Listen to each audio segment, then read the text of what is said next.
Salutations guys, welcome back to Stoffel presents EGX Rezzed. Now, we've got a lot of indie games to you this weekend. It's not all about indie games, but sometimes it's nice to bring a nice big meaty title that everybody loves. We're joined by Chris here to talk about Warhammer Choas Bane. You want to tell us a little bit about what the game's set up is, Chris? Yeah, sure. It takes us back to the Warhammer Fantasy Battles universe. So for a lot of people it's something they grew up with, but for other people it's something we can introduce to them here for the first time, especially here at EGX Rezzed, a lot of people playing with their friends. But it's a top-down ARPG, 4 character classes that you can build in a variety of different ways, local co-ops, you can play with your friends, and online as well. So you could be playing 2 people local, you go meet some friends online and you go join them as well, which is really good fun.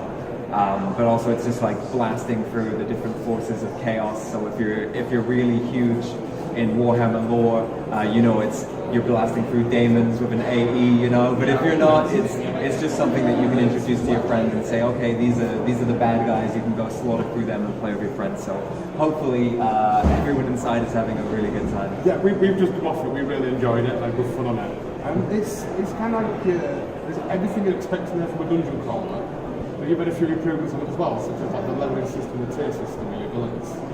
Yeah, we really wanted to take some of the things that we found about dungeon crawling that we really liked, and some of the things that we really wanted in the game itself. So you can build your classes in different ways. I know you were really enjoying the fire effects on the mage. I loved the fact that it could control the fireball. And it wasn't just like, it looked like I was going a bit crazy and just spinning around, but it was like leaving that DPS on the floor behind it, like letting everything run into it, kind of hit them before they got to me.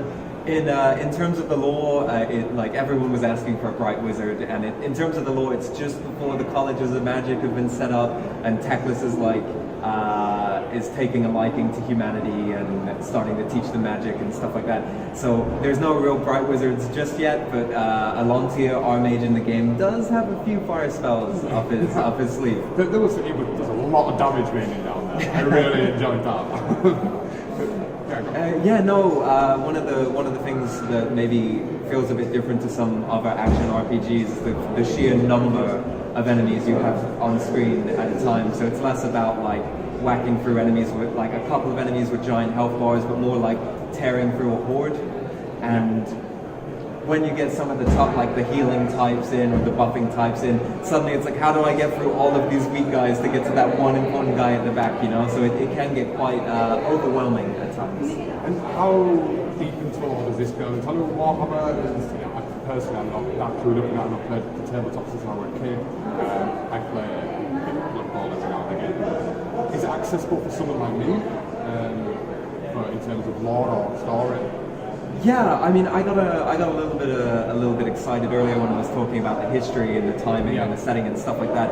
But it's a relatively unexplored part of the Fantasy Battles universe, despite being a really exciting time in the lore. So if you want like the core backstory, it's just after the Second War against Chaos. Magnus the Pious, if you're a 40k fan, this is the Magnus that didn't do anything wrong, and he actually didn't do anything wrong, by the way. But it's just after that.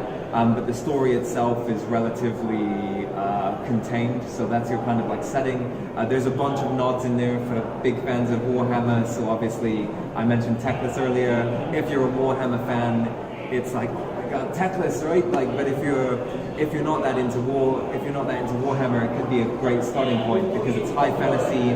It should feel familiar to you if you're new to it. So it's like yeah, great. We have you don't need to know that it's an Azrai to know you're playing a wood elf, right? And you don't need to, unless you're a party of 4 dwarves, you don't need to be throwing the term dory around, you know. Like, so there's a bunch of stuff in there that hopefully we can use Choas Bane as like a springboard to get some people into Warhammer, especially if you said your friend is a huge Warhammer fan. He can drag you in even though you've been out for a little while, and it shouldn't be any problem. That was probably my follow-up question, was that it's accessible for somebody like me who's got very little knowledge of it.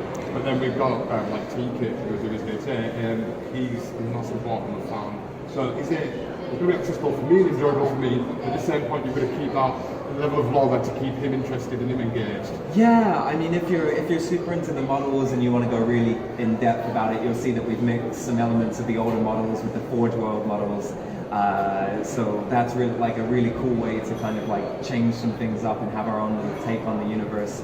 And obviously, if you're super into the model and the tabletop side of things, you'll be like, oh, that's super cool, right? And for the hardcore Warhammer fans, they'll be able to see that and enjoy that. And same for the nods to the characters and the kind of what's going on in the world at the time. So I think we've struck a good balance between appealing to fans of Warhammer, but also just trying to appeal to people who are into high fantasy and ARPGs, and particularly playing games with their Warhammer fan friends. Yeah, I think that's definitely the thing that will be happening. And it's not too far away from it happening, is it? Even the launch date is quite soon. It's June 4th, coming to PC, Xbox One, and PlayStation 4. And if you pre-order the game, you get access to the pre-order beta. We will have a beta phase in August where we didn't have the doorway and the wood elf on show today, but you will be able to play those in the beta. So if you pre-order the game, you can try out some things that even you guys haven't seen yet. Yeah, there you go. Pre-order Choas Bane and get to play it early before it comes out on June the 4th. In the meantime, thank you very much, Chris. It's been